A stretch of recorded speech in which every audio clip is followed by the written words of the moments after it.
வணக்கம். இன்னைக்கு நாம பார்க்க போற இந்த அலசல் ஒரு கொலை சம்பவம் பத்தி இல்ல. ஆனா அதை விட கொடுமையானது. ஒரு மனிதனோட வாழ்க்கையே மெதுவா கரைந்து போன ஒரு கொடூரமான உண்மைய பத்தி தான் பேச போறோம்.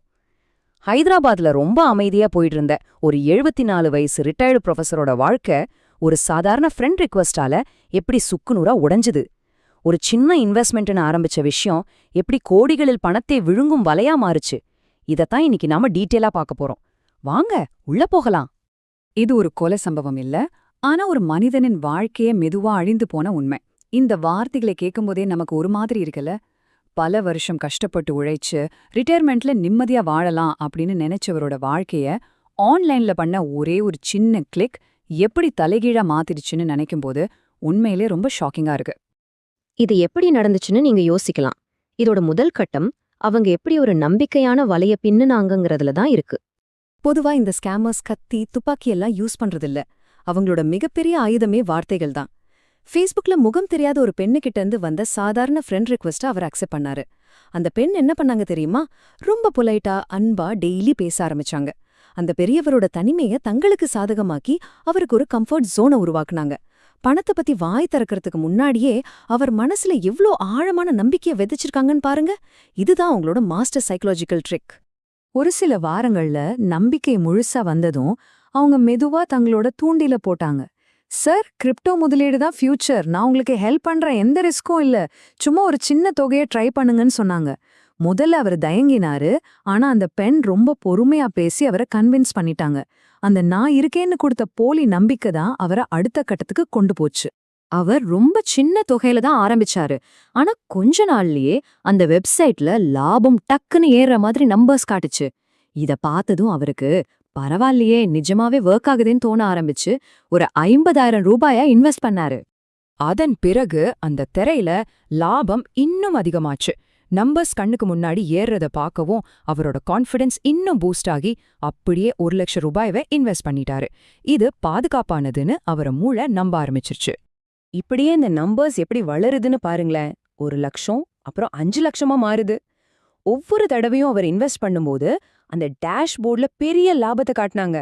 அது அவரை ரொம்பவே எக்ஸைட் ஆக்கி இது ஒரு ரியல் ஆப்பர்ச்சுனிட்டின்னு முழுசா நம்ப வச்சிடுச்சு. ஆனா நிஜம் என்ன தெரியுமா? திரையில அவர் பார்த்த அந்த போலி எண்கள் ஏறிக்கிட்டே இருந்தாலும் நிஜ வாழ்க்கையில அவரோட ஒட்டுமொத்த வாழ்க்கை சேமிப்பும் கொஞ்சம் கொஞ்சமா கரைஞ்சிக்கிட்டு இருந்துச்சு. இந்த ஸ்கிரீன்ல பாருங்க. லெஃப்ட் சைட்ல அவர் பார்த்தது எல்லாமே ஒரு மாய, ரைட் சைட்ல நடந்ததுதான் நிஜமான பேரழிவு. எல்லாமே அவரை வலையில சிக்க வைக்க போட்ட ஸ்கெட்ச். ஆகஸ்ட் 2025ல ஆரம்பிச்ச இந்த பயணம் 2026க்குள்ள எவ்வளவு தூரம் போயிடுச்சு தெரியுமா? கிட்டத்தட்ட 3.2 கோடி ரூபாய்.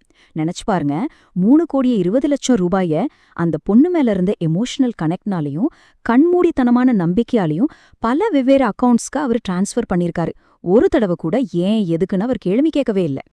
சரி, லாபம் வந்துருச்சு, பணத்தை வித்ட்ரா பண்ணலாம்னு அவர் நினைச்சப்போதான் நிஜமான பிரச்சனையே ஆரம்பிச்சது. பணத்தை எடுக்கணுமா? வரி கட்டுங்க, அப்புறம் ப்ராசஸிங் ஃபீ கட்டுங்க, வெரிஃபிகேஷன் சார்ஜ் கொடுங்கன்னு சொல்லி ஒரு முடிவில்லாத லூப்ல அவரை மாட்டி விட்டாங்க. அந்த டைம்ல அவர் லாபம் சம்பாதிக்கணுங்கிற மைண்ட் செட்டையே விட்டுட்டு, ஐயோ நம்ம போட்ட பணத்தையாவது எப்படியாவது மீட்கணுமேங்கிற தவிப்புல தான் திரும்ப திரும்ப பணத்தை கொடுத்துக்கிட்டே இருந்தாரு. எப்ப பார்த்தாலும் ஏதாவது ஒரு காரணம் சொல்லி பணமே கேட்டுக்கிட்டு இருக்காங்களேன்னு அவருக்கு முதல் முறையா ஒரு பெரிய சந்தேகம் வந்துச்சு. அவரு கொஞ்சம் தேடி பார்த்தப்போதான் அந்த பயங்கரமான உண்மை உரைச்சது. அந்த வெப்சைட் ஃபேக், அந்த பேங்க் அக்கவுண்ட்ஸ் ஃபேக், இத்தனை நாளா அன்பா பேசின அந்த பொண்ணு கூட ஒரு ஸ்கேம் நெட்வொர்க்கோட செட்டப். அவர் பல வருஷமா சம்பாரிச்ச பணம் சில மாசங்கள்ல மொத்தமா காணாம போயிடுச்சு. உடனே அவர் அதிர்ச்சியில போலீஸ்ல கம்ப்ளைண்ட் கொடுத்தாரு. ஆனா இந்த சைபர் கிரைம் நெட்வொர்க்ஸ் எப்படி செயல்படணும் உங்களுக்கு தெரியுமா? பணத்தை உடனே பல அக்கவுண்ட்ஸ்க்கு மாத்தி பல லேயர்கள்ல பிரிச்சுடுவாங்க. அதனால அந்த பணத்தை ட்ரேஸ் பண்ணி திரும்ப கண்டுபிடிக்கிறதுங்கிறது கிட்டத்தட்ட நடக்கவே நடக்காத ஒரு காரியமா மாறிடுச்சு. இந்த ஒட்டுமொத்த சம்பவத்திலிருந்து நம்ம கத்துக்க வேண்டிய பாடம் ஒன்னே ஒண்ணுதான். ஈஸி மணி அப்படின்னு ஒண்ணு உலகத்துல இல்லவே இல்ல. இது அந்த பேராசிரியருக்கு நடந்த தனிப்பட்ட கேஸ் இல்லைங்க. தினமும் இதே மாதிரி பல பேர் ஏமாந்துட்டு இருக்காங்க. இப்போ இந்த மாதிரி ஸ்கேம்லேருந்து தப்பிக்க சில பிராக்டிக்கல் ஸ்டெப்ஸ் சொல்றேன், கேட்டுக்கோங்க. 1. ஈஸி மணின்னு சொன்னாலே அது ட்ராப் தான். 2. ரிஸ்க் இல்லாம அதிக லாபம்னு யாராவது சொன்னா அத கன்ஃபார்மா ஸ்கேம். 3. முகம் தெரியாத நபர் நான் உங்களுக்கு உதவி பண்றேன்னு வந்தா உஷாராயிடுங்க. 4. இன்வெஸ்ட் பண்ற வெப்சைட் நிஜமானதான்னு பல முறை செக் பண்ணுங்க. 5. உங்களோட ஃபைனான்ஷியல் அட்வைசர் உண்மையான ஆளா, செபி ரெஜிஸ்டர்டான்னு எப்போவே வெரிஃபை பண்ணிக்கோங்க.